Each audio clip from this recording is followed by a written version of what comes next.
In this video, I want to show you a little bit about the Wizard. The Wizard is an interesting character because she's not very powerful in terms of physical damage. As you can see, she wears very little armor, and as a result, you can't take very many hits.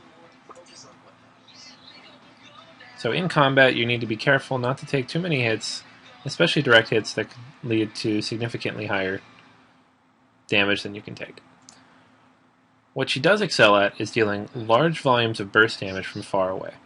So this particular wizard is level 6, which means we've unlocked 3 skills among a variety of... We have 3 different options here, 2 each for the primary and secondary. What I've chosen is Shock Pulse, which gives me a mild area of effect to the front of her, and Arcane Orb, which is a significantly more powerful attack than Ray of Frost, which is more of a crowd control ability.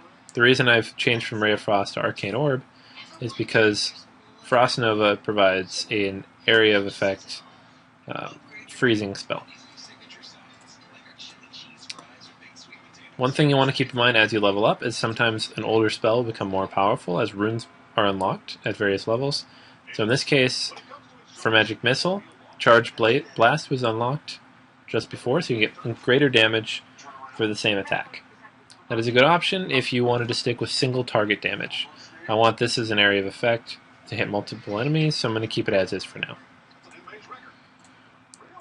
When we go to attack enemies, we want to stay as far away as possible. Because we don't have pets for this particular class, it's important that you keep a decent amount of range between you and your enemies, and pick them off one at a time. Don't try to take on too many enemies at once, and make sure you use your most powerful attacks as they're available. In this case, that would be Arcane Orb, but as you can see, it uses up arcane power, so we have to be careful not to use too much.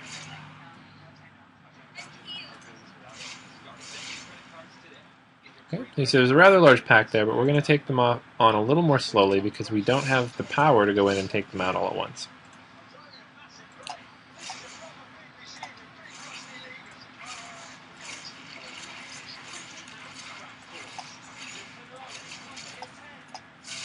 Okay, so when we get in a little bit closer, freeze everybody, and then back up and hit them with these powerful attacks.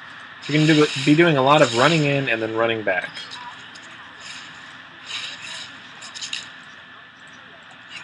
Or kiting, as it's called. Another thing you'll notice about this particular character is that if I choose to leave this Magic Missile spell as the Shock Pulse skill instead, when I run out of arcane power, which I use for Arcane Orb, she'll shoot arrows with the bow that I've equipped. This allows me to continue dealing damage in a physical manner with a bow that has the same, whatever damage level it has. So always make sure to upgrade your weapons, despite the fact that most of your attacks will be with magic.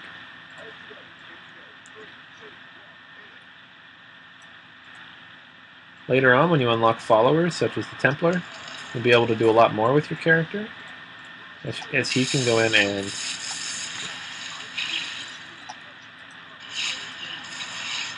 kite the enemy for you.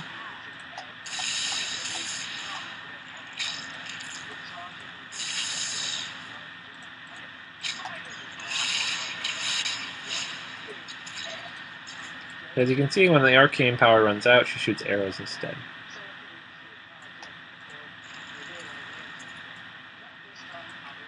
In terms of characters, the Wizard is not necessarily the hardest to use, but early in the game she offers the most challenge, especially if you're new to the game or if not before you used a ranged character.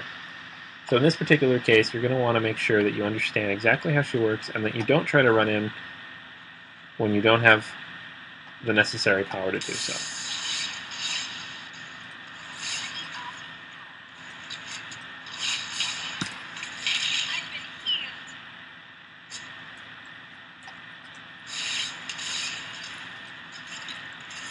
In that case, I was able to kill 3 relatively high-level characters, or mobs, quickly, from distance, without taking any damage. because I started from far enough away and didn't get in too close.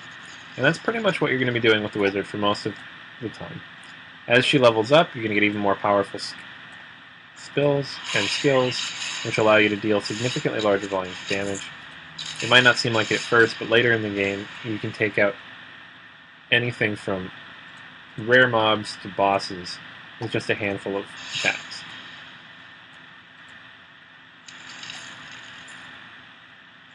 And that is the wizard at a glance. Again, this is just a low level, but as you level up, all these things you're learning here are going to become in handy, and we'll teach you how to use the character more effectively. One thing I wanted to mention as well, it's just a matter of character use, is that when you do get far enough away from a mob, make sure you hold down the shift key so that you don't accidentally start walking towards that mob. This will keep you from moving and allows you to perform attacks even when there's nobody there to target. So it allows you to do damage from far away even if you can't quite see the enemy.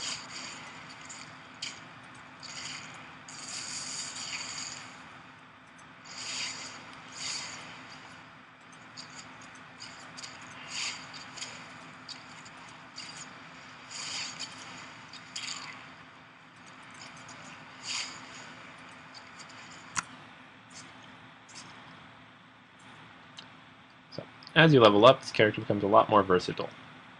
So that's it for this early of a level on the wizard. Enjoy, and make sure you pay close attention to your health and your potions, and